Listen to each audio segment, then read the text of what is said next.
Hey now, so I'm using my work computer, so screen may look a little different, may sound a little different. Not sure if it's better or worse.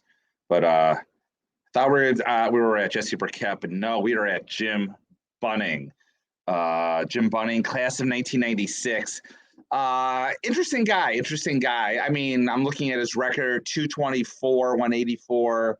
He had 2,885 strikeouts when he retired, which, believe it or not, was the second highest all time next to Walter Johnson. So that's pretty impressive. I didn't realize that stat. But like if you look at Baseball Reference, his most common contemporaries are like Louis Tiant and Mickey Lolich. And they're really on the outside looking in. I mean, I would love for Mickey Lolich to get in as a Tiger fan, which Jim Bunning played for, but he went in as a Philly. That's a whole separate issue. But what's interesting is, and I think what got Bunning over the edge is when he got in, he was a state senator from Kentucky. Matter of fact, he is the only Hall of Famer to also be a senator. And he was not only a senator, he was a congressman. He had a pretty impressive political resume. And for sure, that didn't hurt him. Matter of fact, I remember when he got in, they made the announcement. Congress stopped the session. They gave him a round of applause. And I mean, once he got in the Hall of Fame, man, he hit the signing circuit. Senator, no senator, he hit the signing circuit hard. And I remember it's like he got into a little bit of a controversy about that for a couple of things. Number one, he had no filter on his mouth. He said some very controversial things after he was elected into the Hall of Fame that got him in a lot of trouble. And I do remember also, it's like when the bailouts came, I'm being a Detroit guy, the Michigan needed a bailout. Now, of course, all three GMs, the major big three, went on their private planes to DC, and they got highly criticized for that. It's like, you're coming with your private planes, you're saying you need money, come on here. And Bunning voted against the bailout, even though they eventually did get it. And like, because he voted against the bailout, I remember he was supposed to come to Michigan for a signing. And Michigan was like a big F you, we don't want you here. And they canceled the signing with Bunning because he was not in favor of the bailout. But I digress. So let's take a look at the autograph analysis of Jim Bunning. So hold on here. So first we have here, I know this is real blurry. This is my Jim Bunning autograph.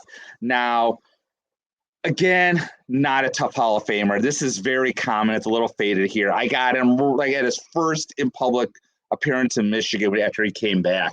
And this is the common Jim Bunning signature. Again, the J, you can't see it down here, just a big loop around.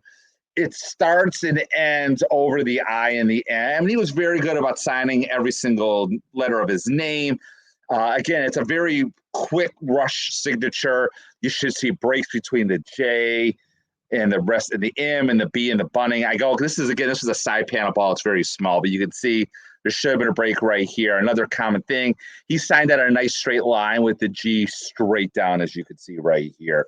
So as we do, again, we go right into the PSA autograph analysis. And again, you can see a very common right here. It's like a straight line almost. The J, again, stretches out, a big round J. And you can see the breaks here between the M and the Bunning, all common, and a straight line down with the G. He rarely, especially towards the end of his life, didn't round it down. I mean, again, this is not an interesting autograph. You can tell this was signed towards the end of his life. His autograph got a little bit shaky. The B on the round, and you'll see this with the J. Instead of becoming round, it got more flat right here, and you'll see a lot of J's that are flat instead of rounded down here. And again, the shakiness, it's not on a straight line anymore. But again, no one is faking a Jim Bunning autograph. This is an older autograph. You could tell just by the time period who else is on it. And again, even then, the J doesn't jet out as much. But again, the Bunning, nice straight line. The G comes straight down. You can see there's breaks here. I guess there's a break in the J. The Bunning looks like it may be connected. But again, this is not typical. Again, another older autograph. You can see there's some flare like underneath. The Bunning still ends, so you put this little flare right here. But again, nice straight line. Break between the Jim and the Bunning, and the I comes straight through the rest of the name. Again, if anything, I was looking at eBay right here and sold sales. You can, like, for $100 here, you can get a nice full Jim Bunning autograph. Don't say with Hall of Fame '96, a staff ball. I mean, he stopped signing back in the mid about 5-10 years ago. He passed away over 5 years ago. Even 10 years ago, though, so he was still signing. And by then, inscriptions were real popular. So, I mean, you can find a great Jim Bunning autograph for less than $100. So I'm not going to really bore you too much more with Jim Bunning. Like I said, it's not a very rare autograph at all.